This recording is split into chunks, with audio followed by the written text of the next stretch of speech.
Okay, my name is Luke McPartlin, and I'm going to give you guys a brief explanation of my personal project, which is currently titled The World with Four Names. Um, so there are units that you see over here. This is called the unit tray. It's just where units hang out while you peruse, and it's kind of like your collection in Hearthstone.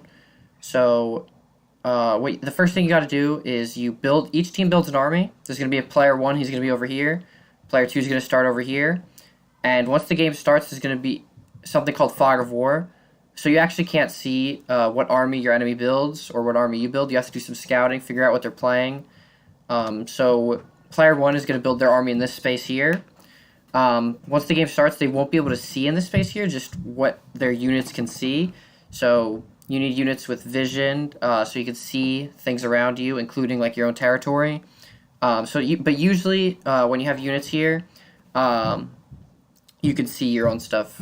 The real thing that you want is you want to scout them.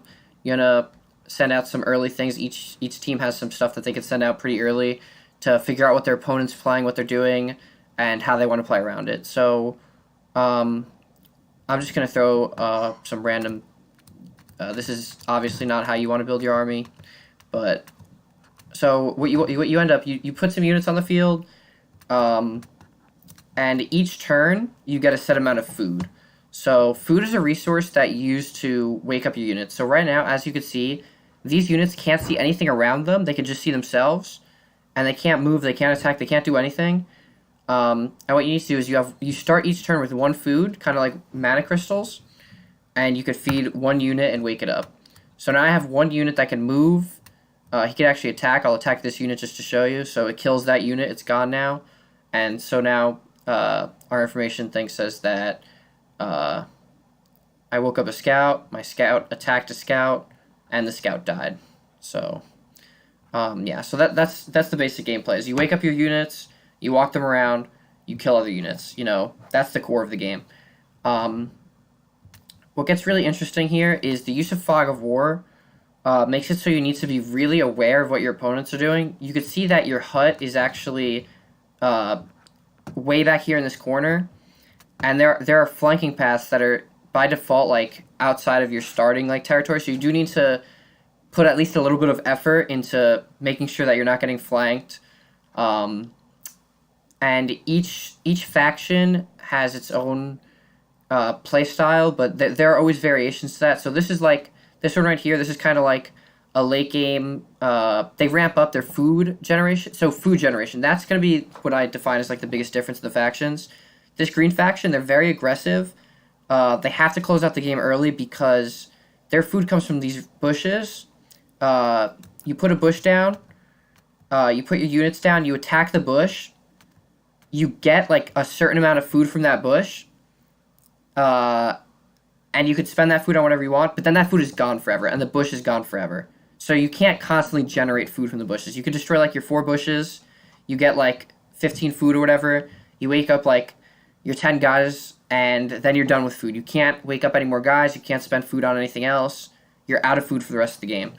As opposed to this grayish faction, and I'll call them by their background colors, but and they have these chickens, and what the chickens do is you feed them one food, so you invest a food into them, and the next turn they give you a food, and the turn after that they give you food, and they give you food, and they give you food every single turn.